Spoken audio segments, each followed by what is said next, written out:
People often claim that only the present moment exists. The claim is that only events in the present moment exist because these are the only things that we can actually experience. So past and future events don't exist because we can't experience them. I can't experience things that are occurring in 1776 or 2050, and since I can't experience those things, they must not exist. So let's call this idea the presentist intuition. Presentist intuition is that only the present objects exist, since present objects are the only events or objects that we can have direct experience with. I want to argue that the presentist intuition is mistaken. There's no reason to think our experience is of things in the present moment. And I think without this underlying intuition or reason, it's equally rational to believe that objects exist before this one right now, and objects exist after this one right now. In other words, we could say that future and past events exist. I want to use the presentist intuition in an argument. Premise 1. The only objects we experience are present objects. Therefore, we might reason from this that only present objects are real or exist. Next premise I want to put forward is that some theories of time or claims about what types of things exist in time claim that there are objects that are not found in the present. There are objects earlier than this one and later than this one, or another way of putting it is there's objects in the past and future. And these objects are said to exist just as much, they are just as real as the events or objects that are here right now. And the conclusion we could draw from this, given the presentist intuition and the idea that there are these other theories of time, is that those theories of time are false. So let's examine this argument and the presentist intuition, which forms a part of the argument. So again, the presentist intuition says that the only objects we experience are present objects. So if this premise or intuition says that your present experience is of present events or things that are happening in the present, then I want to say that this particular premise is false. So let's look at an example of this. Suppose you are looking at the sun, and of course I don't recommend doing that at all, but that light that came from the sun took around 8 minutes and 20 seconds to arrive from the sun to your eyes. So what you are seeing is not actually the sun. You're seeing the light from the sun, and you're seeing the light from the sun that traveled the distance over time to impact your eyes. So what you're kind of actually seeing is a past event of the sun. You're seeing the sun as it was, not out as it is. Let's look at another example, using stars. If you look at Proxima Centauri, this is the next closest star besides the sun, you're not actually seeing the star in the present moment. You're not looking at the object and saying, I see the star as it is currently in the present moment. The star is 4.3 light years away.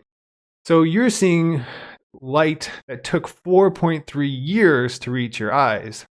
So again, you're not seeing the star as it is, you're seeing the star as it was.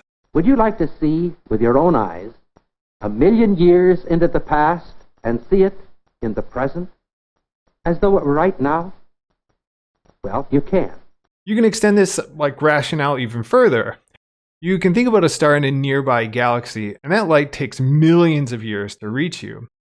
So again, your experience of that thing, of that object, of the light, is not of the object as it is in the current moment. Instead, you're seeing the light as it was produced by the object millions of years ago. So what we experience is an object that exists in the past, not an object that exists in the present. We're seeing the object as it was rather than as it is. But let's go a lot closer. Instead of looking at stars and distant things, take something that's right in front of you. You can either look at me or look at something in your room or around you. It's not as far as the sun or distant stars, but that light, the image of that object, took some time to contact your eye, travel through your eye, into your brain, and it took some time for you to process that sensation. So what I'm saying is that the image that you're looking at in front of you right now is not in the present. The image is of an object that was prior to the image at which you are experiencing or observing. So going back to our premise or the presentist intuition, if the presentist intuition states that the only objects we experience are present objects, so our experience in a moment is of something that's going on right now in the present, then this premise is false. In short, If premise one, if this presentist intuition says that your present experience is of present events, things that are happening in the present moment, then this premise, this intuition is false, since our so-called present experience is actually of a past event. Instead, what goes on is that we infer that something is present from an experience of something that happened in the past. We assume that the thing still exists in the present, although we don't experience it as being present. We experience it as the product of a past object. So let's refine our argument a little bit. Let's kind of change this first premise or this first intuition to try to salvage this idea. So rather than saying that our experiences are of present objects, we might say, while we might not experience present objects, the experiences of themselves are in the present. So I'm going to call this the Confinement Doctrine. This doctrine is our experiences are confined to the present moment. To put it more simply, I'm not actually looking at something in the present, but my experience is in the present. I can't experience any other time than the one that I'm in, and that experience is of the present. Now, I want to argue that this premise is not obviously true. It's not obvious that your experience right here, right now, is in the present moment. And the way I want to argue for it is to just think about your experience. There's nothing about the qualitative features of your experience, how things look, the colors, the feeling, that tells you that it's happening in the present. If you have an experience of something, eating a sandwich or walking along, seeing a beautiful tree, there's nothing about that experience that says there are no other experiences before or after this. The only thing that's obvious about our experience is that the experience is happening when it's happening. What's not obvious is that it's happening in the present moment. So I don't actually think the confinement doctrine is true. I don't think that your experiences are confined to the present moment. Instead, they're just confined to when they occur. A concept such as this is almost impossible for the human mind to grasp. It's so far beyond our normal experience. To put this in a kind of equivalent way, our experience only tells us that we are having an experience at a time. It doesn't tell us that we're having an experience at a time that is the present moment. Here's a way of thinking about it. Let's say there are 3 different dates, 1880, 1980, and 2080. And let's suppose there's a person at each one of those dates, 1880, 1980, 2080. Now suppose each individual flips through a book at those different dates. And so they have the feeling of their fingers going through the pages turning, the sensations you would have in flipping through a book. Now, what does that experience tell that individual at those dates? Does it tell them that the experience is in the present?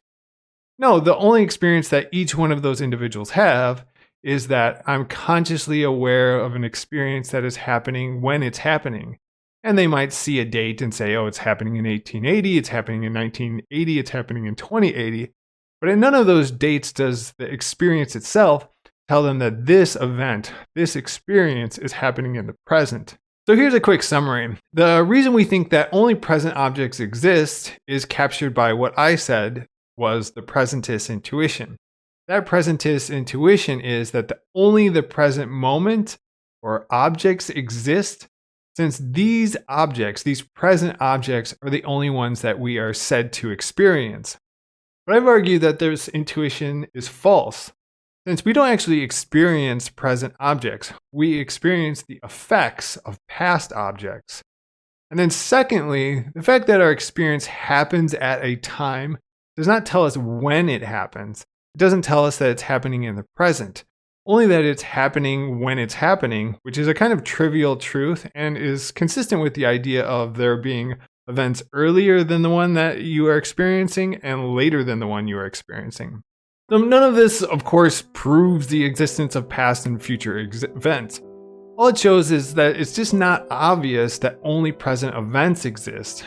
So whether non-present events exist thus will depend upon some further arguments that are not based upon this presentist intuition. And so it's worthwhile to look at those arguments and say, maybe there's an argument that shows that future objects exist or past objects exist. Or maybe it's just the case that only the present exists.